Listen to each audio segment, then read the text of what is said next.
ये श्रृंखला आधारित है मानव अधिकारों के हनन की सत्य घटनाओं पर। टेली रूपांतरण करते समय कोशिश की गई है कि व्यक्तियों के नाम, उपनाम इत्यादि गुप्त रहें। कुछ खास जगहों पर घटनाक्रम को दर्शाने के लिए काल्पनिक पात्रों का प्रयोग किया गया है। हम में से हर शख्स को जिंदगी में कभी ना कभी डॉक्टर की जरूरत पड़ती है। जब भी ऐसा समय आता है तो हम अपने और अपने प्रियजनों का बहुमूल्य जीवन उसके हाथ देकर निश्चिंत हो जाते हैं। डॉक्टर और पेशेंट का रिश्ता एक ऐसे विश्वास का रिश्ता है जिससे जीवन और मृत्यु की डोर बंधी हुई है। इसलिए जब कभी यह भरोसा टूटता है तो रिश्तों और विश्वास की परिभाषा ही बदल जाती है।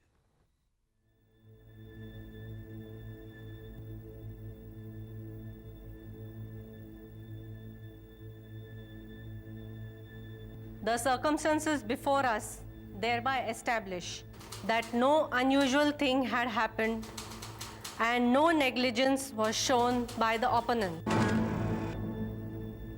शिकायतकर्ता अपने आरोपों और दावों के समर्थन में कोई एक्सपर्ट मेडिकल एविडेंस भी प्रस्तुत कर पाने में असमर्थ रहा है, जिससे कि यह साबित हो कि वाकई इलाज वगैरह में कुछ खामियां रहीं। अतः ये आयोग ये मानते हुए कि आरोपकर्ता अपने आरोपों को सिद्ध करने में नाकामयाब रहे हैं, उनकी इस याचिका को खारिज करार देती है। अदालत का फैसला सुनते ही मेरे होश भागता हो गए। मैंने रेहाना की तरफ देखा। उसके पांव तले से भी जमीन खिसक गई थी।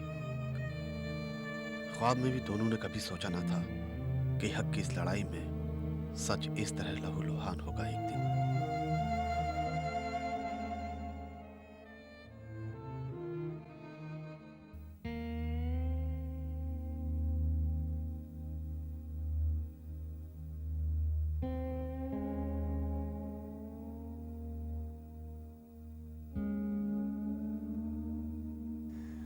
अल्लाह भी अमीरों का होके रह गया है।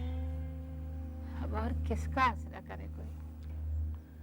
अरे मैं तो पहले से ही जानता था अम्मा, यही फैसला आने वाला है। गरीबों को जीतते सुना है कभी? अच्छा रेहाना, हम लोग निकलते हैं, नहीं तो आखिरी बस भी छूट जाएगी। अच्छा जीजू, चलते हैं। ये सब जला दीजिएगा और सब कुछ भूल भुला के नई जिंदगी की इब्तिदा करो कल से। अगर अल्लाह ने चाहा तो और फूल खिलेंगे गुलशन में, अगर नहीं तो एक यही काफी है।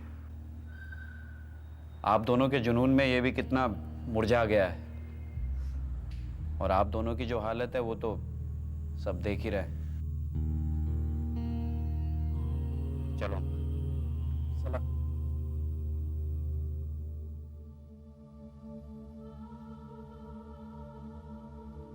मैं मुश्ताक अली,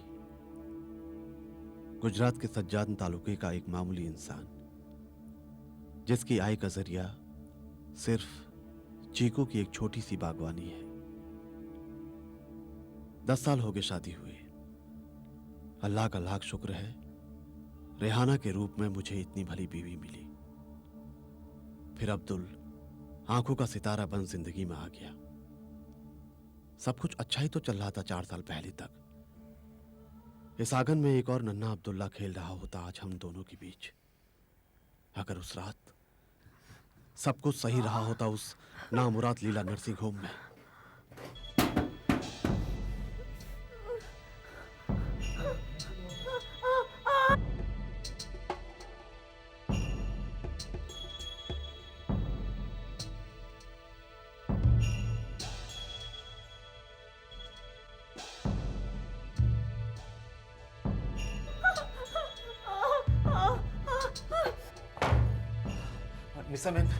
निशा बहन, सब ठीक तो है ना? सब ठीक है, पर खून थोड़ा ज्यादा निकल रहा है। तब तक आप लोग ऐसा करिए, खून का इंतजाम कर लीजिए। देखिए साहब, आप रूल की बात मत कीजिए। आप मेरी बीवी की हालत बहुत खराब है, एक बोतल खून दे दीजिए साहब। देखिए ऐसा ही रूल है। सबसे पहले आप पेशेंट वगैरह का नाम लिखवा के लाइए और सारा डिटेल्स मुझे दीजिए, उसके बाद ही मैं आपको खून दूंगा।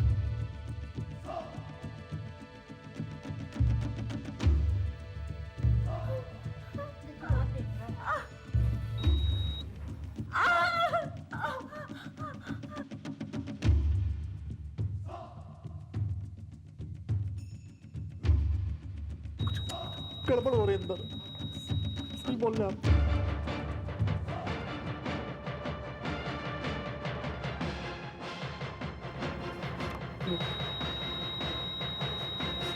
क्या हो रहा है?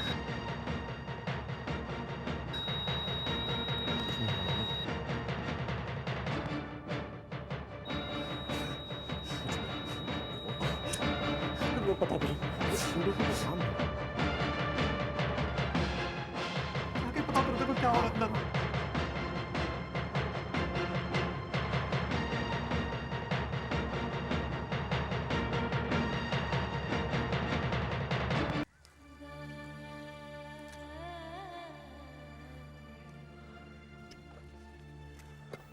मेरे आंगन का दूसरा फूल खिलते ही डाली से टूट गया, पर उसके चेहरे और सर पे जख्मों के निशान किसी को दिखाई नहीं पड़े। कब्र में उतारते हुए कलेजा पत्थर कर मैंने जिस तरह वो घड़ियां काटी, क्या समझेगा कोई?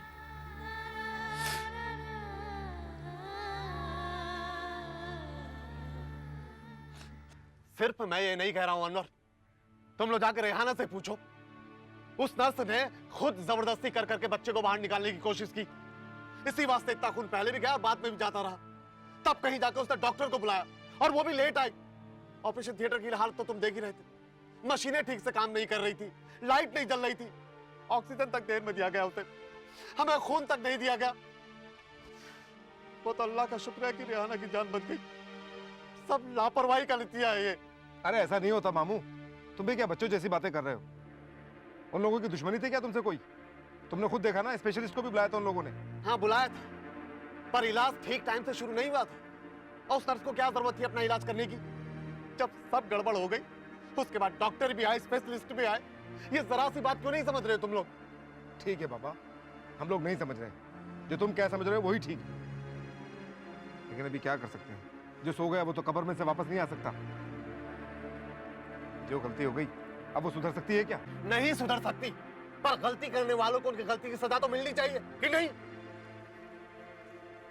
बहुत लंबी हो जाएगी मामू ये लड़ाई, और हो सकता है बहुत महंगी भी पड़े। अनवर अपनी तरह से मुझे अपना नजरिया समझाता रहा, और मैं उसे, हर कोई एक सी मिट्टी का भी तो बना नहीं होता। ऐसे लोग भी तो होते हैं जिनके लिए जज्बातों से बड़ा कुछ नहीं, भावनाओं की जंग में किसी भी अंजाम से डरते नहीं है। जो शायद मैं भी ऐसा ही इंसान हूं।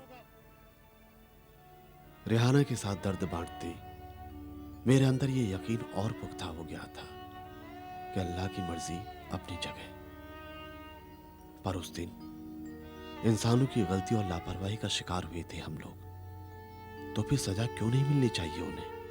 और मैंने डॉक्टर मणिबेन से बात छेड़ी थी। सुनते ही उनके चेहरे का रंग उड़ गया। चेहरे पर एक पल में हजारों भाव आए और चले गए। पर अपनी गलती इतनी आसानी से भला कोई मानता है क्या? उसको समझाइए अनवर मियां, आपकी जिम्मेदारी है ये। आप यहाँ उसे लाए थे। अगर मेरे और मेरे नर्सिंग होम की रेपुटेशन को कुछ हुआ ना, तो फिर आप भी देख लीजिएगा। सुबह शाम वो आदमी चिल्लाए चले जा रहा है। मैं पुलिस में जाऊंगा, मैं अखबार में जाऊंगा। समझ में नहीं आता क्या करूं। अपनी तरफ से पूरी कोशिश करके देख ली, अब आप ही बताइए मैं क्या करूं। सबसे पहले उसको ये बताइए कि उसकी बीवी अभी इसी हॉस्पिटल में है। कहीं ऐसा ना हो कि बेचारी, आप मेरा मतलब समझ रहे हैं ना? शांति से इस मामले को खत्म करिए, नहीं तो कुछ पैसे उसके मुंह में ठूस दीजिए ना, उसका मुंह बंद करने के लिए।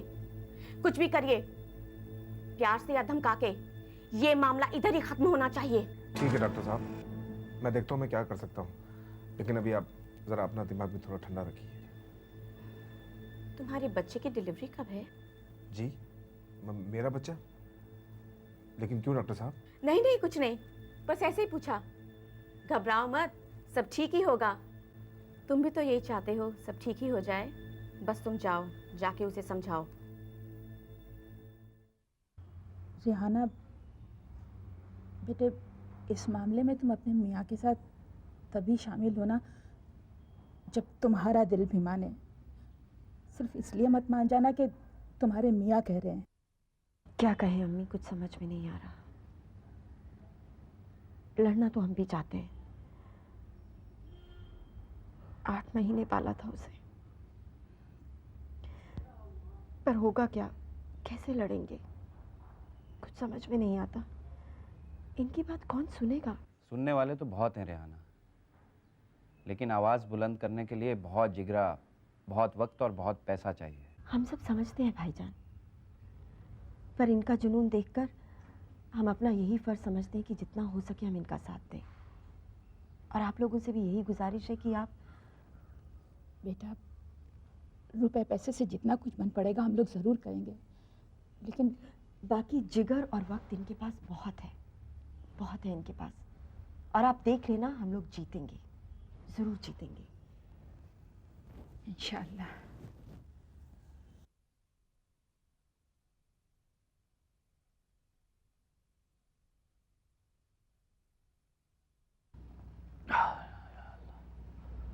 क्या हुआ?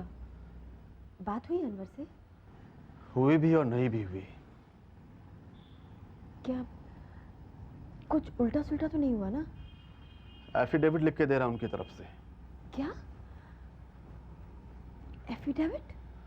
हाँ, बयान लिख के दे रहा उनकी तरफ से, यानी अब सब कुछ उनके फेवर में होगा। पर ऐसा कैसे हो सकता है? आपने उसे समझाया नहीं? समझाकर क्या होता? उसे कहता कि तुम मेरी तो दुश्मनी मोल ले लो उन लोगों से। मुझे भी चेक लिख कर दे रहा था, जुबान बंद करने के लिए। मैंने फाड़ के उसके मुंह पर फेंक दिया। जरूर उसने उनसे भी कुछ लिया होगा। लानत है। अब क्या होगा जीजू? उसका नर्सिंग होम की तरफ बयान देने से तो सब कुछ गड़बड़ हो जाएगा। लेकिन जीत हमारी होगी, देख लेना तुम लोग। सिर्फ एक अनवर के बयान पे फैसले और इंसाफ नहीं होते हैं। इन 2 महीनों में काफी कुछ जमा कर लिया मैंने उनके खिलाफ। वकीलों से मशवरा भी कर रहा हूं मैं। देख लेना तो, ये लड़ाई एक मिसाल बनेगी पूरे प्रदेश में। और सचमुच मेरी लड़ाई मिसाल बनी या नहीं, ये तो कह नहीं सकता, पर इतना जरूर है कि मेरा संघर्ष, मेरी जद्दोजहद, मेरा जोश और जुनून देख लोग सख्ती में आ गए। प्रशासन के हर संबंधित दरवाजों पर जिस तरह से गुहार लगाई मैंने, इसे मामूली बात समझ हर कोई नजरअंदाज भी तो नहीं कर सकता था। कैसे कैसे बीते वो 2 साल। फुटबॉल के माफी किसी ने कभी उधर मार दिया, किसी ने किसी और। कभी कोई तकनीकी खामी बता देता तो कहीं कोई अड़चने लगा दी जाती। पर मैं भी था कि लगा ही रहा, भिड़ा ही रहा। और आखिरकार तीसरे साल संजान और बलसाड़ की हदों से निकल अहमदाबाद के state consumer dispute redressal commission में इस लड़ाई को पहुंचाकर ही दम लिया मैंने। पर अफसोस, वहां से क्या फैसला आया सब देख ही चुके हैं आप। आगे क्या होना था, क्या क्या नई तकलीफें और इम्तिहान आने थे, पता नहीं, मगर इतना तय था, अभी और लड़ना था मुझे, और लड़ना था।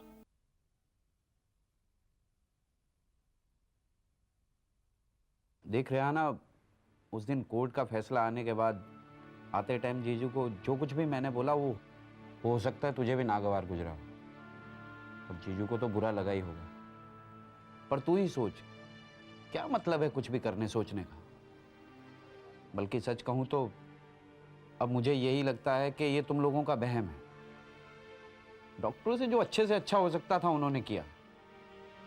अब अल्लाह की यही मर्जी है तो कोई क्या करे। हाँ बेटा, अच्छा यही होगा कि तुम ये सब भूल जाओ। मुश्ताक को भी समझाओ, बहुत बर्बादी हो चुकी है, सारा काम धंधा चौपट हो गया है। हमारे पैसों की कोई बात नहीं है, लेकिन दूसरों का भी तो कितना कर्जा चढ़ा लिया है तुम लोगों ने। ऐसा कब तक चलेगा? हाँ देख रेहाना, तुम दोनों का दर्द समझ, तुम दोनों की बात मान, आज तक मैंने तुम लोगों का साथ ही दिया।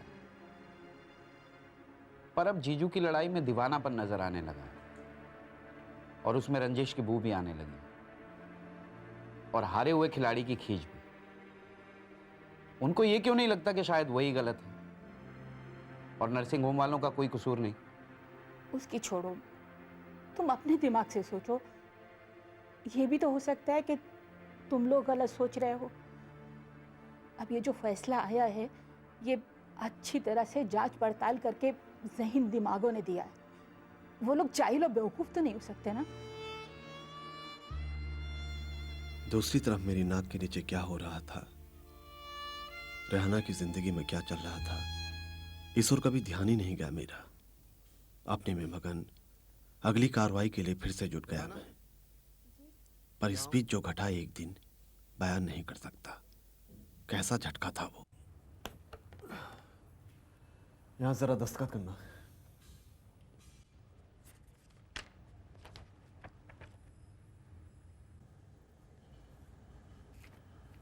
क्या हुआ? वो हम सोच रहे थे इस बात को आगे बढ़ाने से क्या फायदा। जो होना था सो हो गया। हमारा तो तुम्हारे भाई और तुम्हारी माँ ने आखिर तुम्हारा दिमाग पलट ही दिया। मैं जानता था यही सब करेंगे वो लोग। नहीं, पर अब इस अदालत आखिरी अदालत नहीं थी वो, और भी कई रास्ते खुले हुए हैं। पर क्या फायदा, सोचा है आपने? वैसे भी वहाँ हमारे हक में ही फैसला होगा, इसकी कोई गारंटी भी तो। गारंटी तो खैर किसी बात की नहीं है। तुम्हारा साथ रहेगा और का रहे ना रहे, इस बात की भी गारंटी कहां काम आई। मुझे मालूम है तुम्हारे मायके वालों ने तुम्हें दुनियादारी का सुख सिखाई दिया है। देखो, आप गलत समझ रहे हैं। हमें और उन्हें बेकार की बात का दोष दे रहे हैं। और सच बात तो ये है कि आप खुद सच कबूल करने को तैयार नहीं। कौन सी सच की बात कर रही थे? बताओ मुझे, मेरे जज्बातों से बड़ा कोई सच है क्या? जो मुद्दे हम उठा रहे हैं वो झूठे हैं क्या? जबरदस्ती करके तुम्हारा खोख फाड़ के बाहर निकाला हुआ बच्चा वो झूठा था? उसके चेहरे और सर पे जख्मों के निशान झूठे थे क्या? या ये झूठा था कि उसको ठीक तरह से नहीं देखा गया?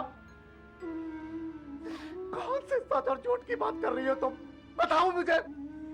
सच ये है मुश्ताक कि हम कुछ साबित नहीं कर सकते और वो सब कुछ कर सकते हैं। सच ये है कि हम उनके साथ किसी तरह से नहीं लड़ सकते। हमारे बूते के बाहर यही लड़ाई। और सबसे बड़ा सच ये है कि आदमी को अपनी औकात देखकर उतनी बड़ी ही जंग छेड़नी चाहिए। खामोश। एक लफ्ज और कहा तो मुझे मेरी औकात समझाने से पहले तुम अपनी देख लो। बीवी हो तुम मेरी, मैं वही करूं। बीवी हूं, दूध पीती बच्ची नहीं। हमें जो सही लगेगा हम वही करेंगे। हमारे माँ भाई को कोसना छोड़ो, उन्होंने तुम्हारी बहुत मदद की है। एहसान मानना चाहिए आपको उनका। और हाँ, ये मत कहना कि बच्चे के जाने का दुख आपको ज्यादा है। एक एक पल भोगा है मैंने उसके साथ, लेकिन उसके लिए इसका आज और कल मैं बर्बाद नहीं होने दूंगी।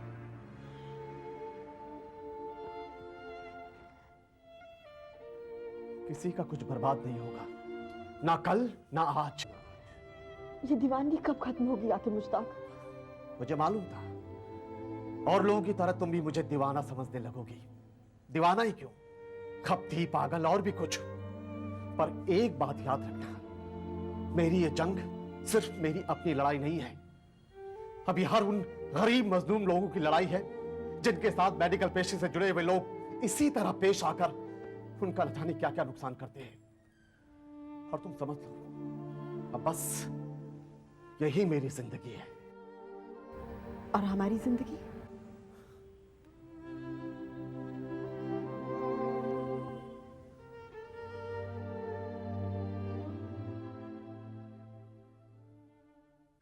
मुश्ताक अली को जिन परिस्थितियों का सामना करना पड़ा, उसमें उसका डॉक्टर और पूरी चिकित्सा प्रणाली से विश्वास उठ जाना स्वाभाविक है। वैसे भी डॉक्टर ने इस केस में जिस तरह की मेडिकल नेग्लिजेंस दिखाई है वो एक अपराध है, और इस अपराध के विरुद्ध मुश्ताक अली का संघर्ष हम अगले हफ्ते देखेंगे।